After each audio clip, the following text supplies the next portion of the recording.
Capítulo 4, cosmovisiones no cristianas. Es importante conocer otras cosmovisiones para apreciar la nuestra y también para entender a otra gente. Hay muchas. Entonces, esto lo estoy sacando del libro de James Sire, El universo de al lado. Él da una buena explicación de muchas cosmovisiones y bueno, después pongo otras más y analizamos cómo hacer la apologética. Vamos a volver al tema de la apologética un poco al final. Así que vamos a empezar con el cristianismo, el teísmo cristiano. Es nuestra cosmovisión. Vamos a empezar con esto para comparar con otras después. En nuestra cosmovisión, el teísmo cristiano, existe un Dios personal, no es cualquier Dios, que es trascendente pero inmanente, es decir, está más allá del mundo. Él creó el mundo, no es parte del mundo, pero también es inmanente y se acerca a nosotros y nos cuida. Es omnisciente, soberano y bueno. A todos vamos bien, ¿no? Dios creó el universo de la nada para funcionar según leyes de causa y efecto, pero en un sistema abierto. Estas frases son cargadas de significado, pero Él hizo el universo, pero también estableció leyes. Por ahí podemos estudiar la ciencia y observar las cosas que siguen leyes físicas, y Él echó a andar todo este sistema, pero no se fue. Él también está aquí todavía. En ese sentido, el sistema también es abierto.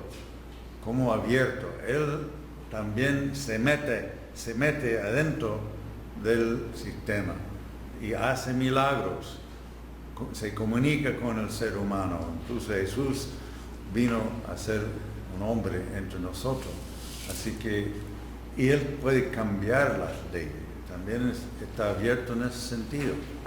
Un milagro es eso, Él cambia, hace algo que no está de acuerdo con las leyes físicas normales, ¿verdad? Esto significa que el universo no es caótico, pero tampoco está programado de una manera fatalista en que el hombre no tuviera libertad. El tema de soberanía de Dios, libertad del hombre, es un tema muy complicado que al final no vamos a comprender totalmente, ¿verdad? Podemos tratar y explicarlo de alguna forma, pero de una manera misteriosa. Dios es soberano, pero ha creado al hombre a su imagen con libertad. Yo creo firmemente en la soberanía de Dios. Yo diría que si Dios no gobierna todo, no es Dios. Si hay algún detalle que no gobierna, no es Dios. Pero también yo diría que si el hombre no tiene libertad para tomar decisiones, no es hombre. No somos la imagen de Dios. Entonces es complicado, es misterioso y es fantástico que Dios lo hizo así. El ser humano ha sido creado a la imagen de Dios, con personalidad, con inteligencia, un sentido moral, sociabilidad y creatividad. Aquí el tema de la imagen de Dios en el hombre es importante para la consejería, para la psicología. Creo que definir eso y explorar lo que significa es muy importante. Pero para decirlo en forma simple, yo pienso que podemos pensar en cuál es la diferencia entre los hombres y los animales. Y si vemos las diferencias entre los hombres y los animales, vemos bastante de la imagen de Dios en el hombre. Dios hizo al hombre diferente. Tenemos una voluntad, tenemos emociones.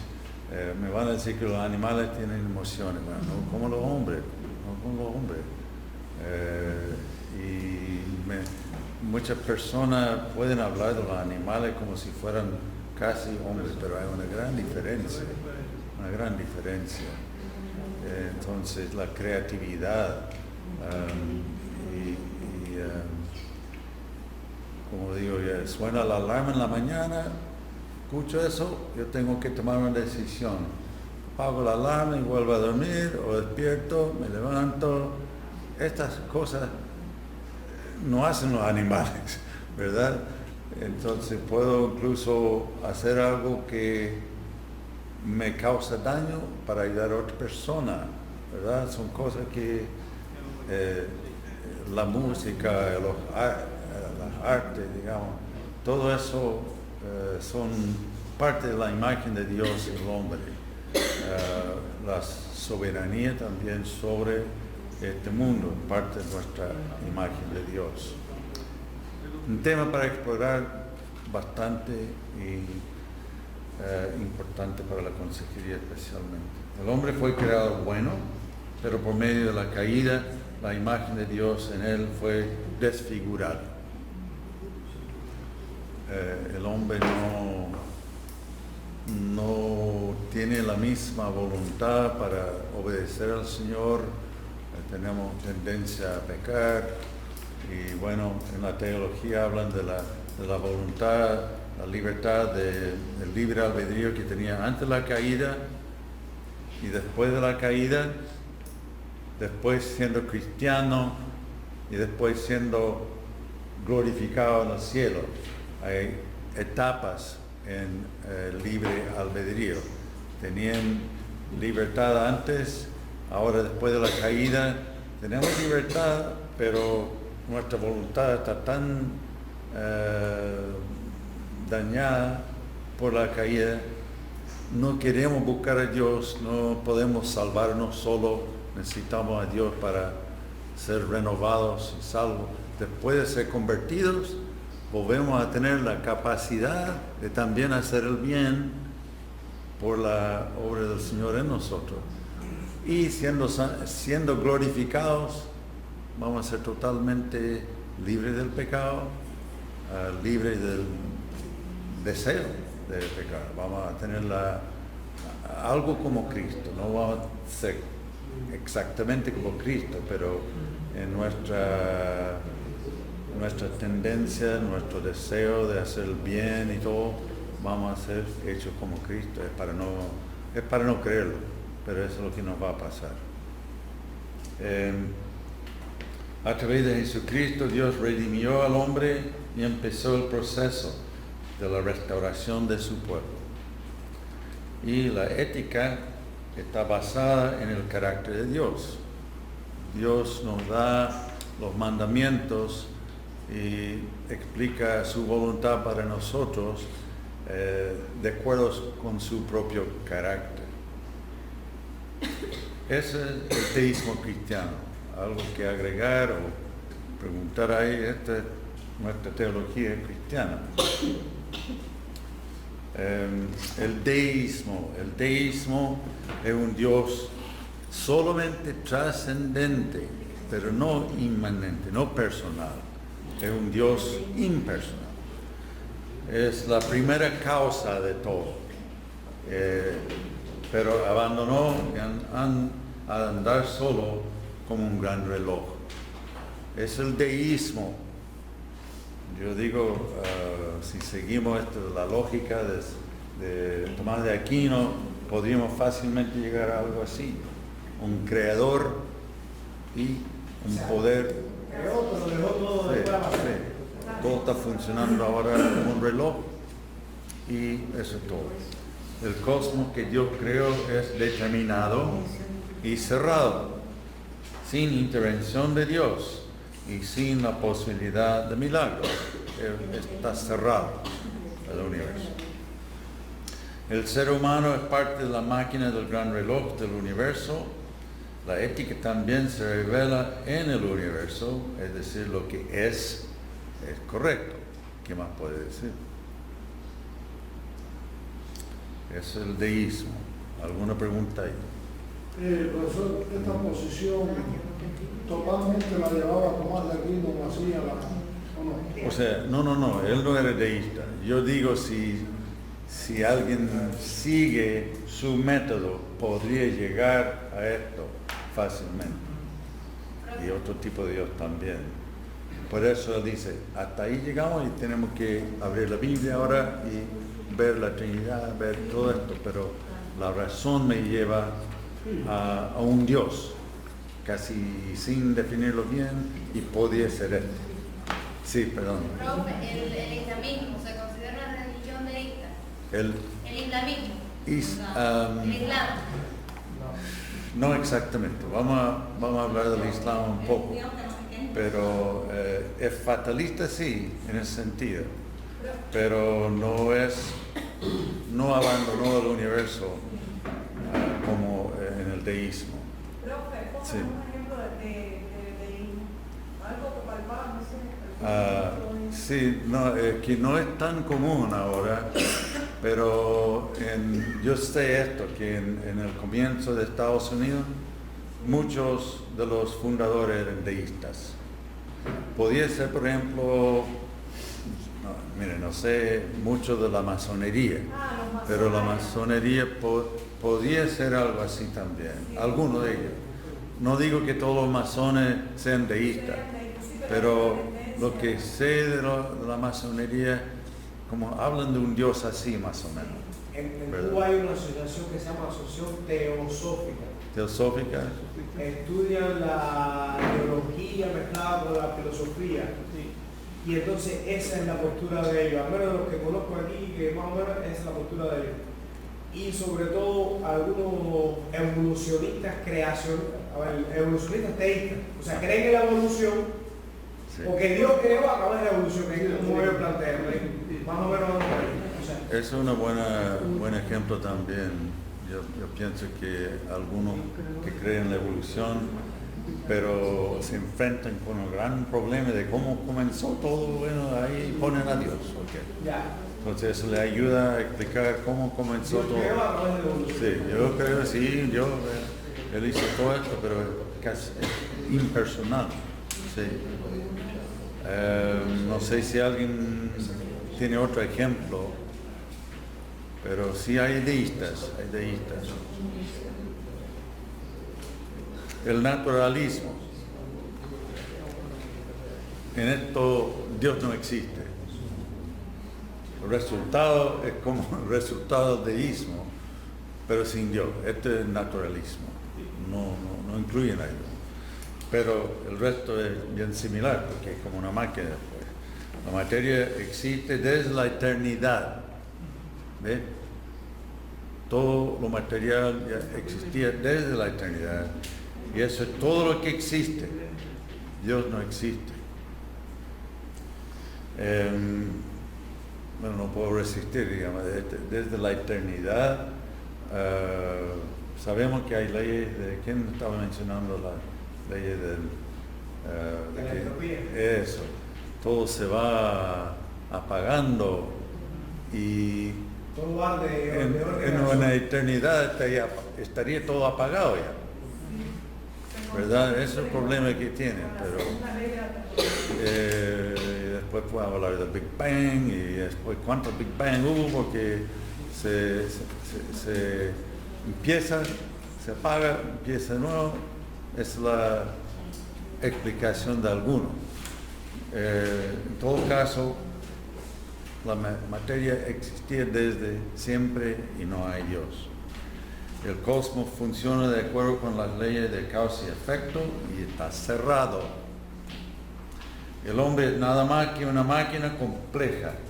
La personalidad es una interrelación de propiedades químicas y físicas. ¿Qué tal, consejeros, psicólogos? El hombre es nada más que una máquina compleja. La personalidad es una interrelación de propiedades químicas y físicas. La ética se deriva de la experiencia humana, básicamente consiste en hacer lo que conviene, en lo que produce armonía. El naturalismo, universo cerrado, materia solamente. Un evolucionista ateo podría ser, podría estar en esta categoría. Ya, el nihilismo, más que quizá una filosofía, es un sentimiento, una actitud de la imposibilidad del conocimiento, de valor. La vida no tiene sentido, no podemos estar seguros de nada. El resultado de aceptar la consecuencia práctica de los postulados del naturalismo. Entonces, si el naturalismo es verdad, fácilmente te lleva al nihilismo y al cuadro que vimos de ese hombre gritando, ¿verdad? El existencialismo. El hombre no puede seguir viviendo con la convicción de que nada tiene sentido. Por lo tanto, el existencialismo surgió como un esfuerzo por superar el nihilismo. Eso lo mencionamos en el capítulo 2. Hay dos formas de existencialismo, ateísta y teísta. Me van a decir, ¿teísta? Sí. Sí, hay existencialistas teístas, incluso hay existencialistas cristianos como Kierkegaard, pero Kierkegaard no lo llevaría al extremo y a los problemas que enfrentan los existencialistas ateos. El existencialismo ateísta sostiene que el cosmos solamente contiene materia, pero que el ser humano tiene una conciencia. Entonces, acepten el naturalismo, pero agregan alguna conciencia de dónde vienen, no sé, no saben, pero ellos tienen que ver que el hombre tiene una conciencia. No encaja con su naturalismo, pero ahí está. El mundo externo le parece absurdo, pero el hombre auténtico se revela en contra de lo absurdo y crea sus propios valores y su propio significado como individuo. Es el existencialismo. El hombre hace su propio sentido, sus propios valores, sabiendo que no es exactamente lógico y consecuente, pero saben que hay algo más. Y ese es el problema con el hombre que cree en el naturalismo. Se enfrenta con una realidad que no sabe explicar con el naturalismo. Entonces lo agrega. Es un poco como Kant con la razón práctica. La razón pura no me explica todo. Bueno, hagamos otro nivel ahí, la razón práctica. Religión o ética, pongamos ahí. El existencialismo teísta acepta los postulados del teísmo, pero desconfía en la razón humana. La fe es algo subjetivo e individual. Y la verdad es una paradoja. Kierkegaard era un poco así, ¿verdad? La razón no te da la fe, es algo, un salto de fe, podríamos decir. La razón no explica todo. Así que también hay algo absurdo que no vamos a entender, misterio, pero es cristiano, pero existencialista. Cuesta combinarlo, pero hay que aceptar que algunos tratan de hacerlo, como Kierkegaard. El monismo panteísta oriental. Él puso esto, yo no, un poco largo, pero el monismo panteísta oriental, explicado. Las religiones orientales van aún más lejos que el existencialismo en su desconfianza en la razón. Renuncian totalmente a la lucha por la verdad, además renuncian a la lucha por cambiar el mundo, prefieren simplemente existir. El monismo panteísta es el enfoque más popular en el Oriente. Significa que existe un solo tipo de ser, eso es monismo, y Dios está en todo, es el panteísmo. Entonces el monismo panteísta, un solo tipo de ser. No hay dos círculos, Dios y la creación, hay un solo círculo. Y en ese círculo, ¿han visto el taoísmo?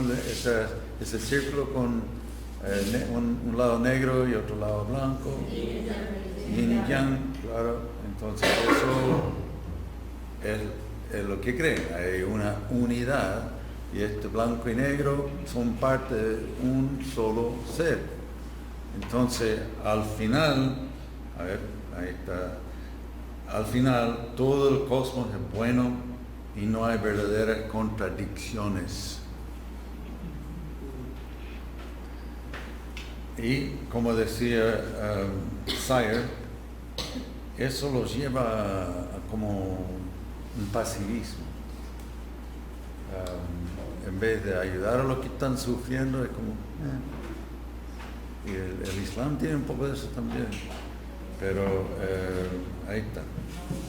El hombre no está consciente de su unidad con el cosmos y debe despertarse a esa realidad. Esa es religión oriental. Somos uno con el cosmos, pero hay que reconocer eso, aceptarlo y hacerte uno con el universo. Tratan de llegar a un estado mental en que no sienten distinciones entre el bien y el mal, o la verdad y la mentira, o la realidad y la ilusión. Este es algo bastante serio, ¿no? Tratan de llegar a un estado donde no sienten esta distinción entre bien y mal, la verdad y mentira, realidad e ilusión. Es un poco peligroso para mí llegar a ese estado. A ver, si una persona llega a tu oficina para consejería y dice que es así, ¿cómo lo van a ver? Es un poco desconectado con la realidad, ¿no? Bueno, la nueva era. ¿Ha sido fuerte aquí en Cuba o no? La nueva era. La nueva era es una versión occidental de las religiones orientales, pero con énfasis en el individuo, que para ello es la realidad primaria. El cosmos se manifiesta en dos maneras: el universo visible, accesible por medio de la conciencia normal, y el universo invisible, accesible por medio de estados alterados de conciencia, por ejemplo las drogas. Yo recuerdo en el tiempo de los años 60 cuando empezaron a usar mucho las drogas, y también recuerdo que no entendí por qué parecía tan respetable, tan filosófico. Eso es. Estaban buscando estados alterados de conciencia usando drogas. Algunos todavía lo hacen, parece, con ese motivo. El hombre debe darse cuenta de que Él es Dios. Shirley MacLaine, la actriz, dice: sepa que usted es Dios, sepa que usted es el universo. Yo pregunto de nuevo, si alguien llega a tu oficina va buscando consejería y dice: yo soy Dios, yo soy el universo, parece que necesitamos ayuda aquí, ¿verdad? Siéntate a hablar. Estás desconectado con la realidad. Pero ahí está. La nueva era acepta el concepto animista de la existencia de muchos seres espirituales. Va bien con la santería un poco esto también, ¿no? Muchos dioses, muchos seres espirituales. El postmodernismo.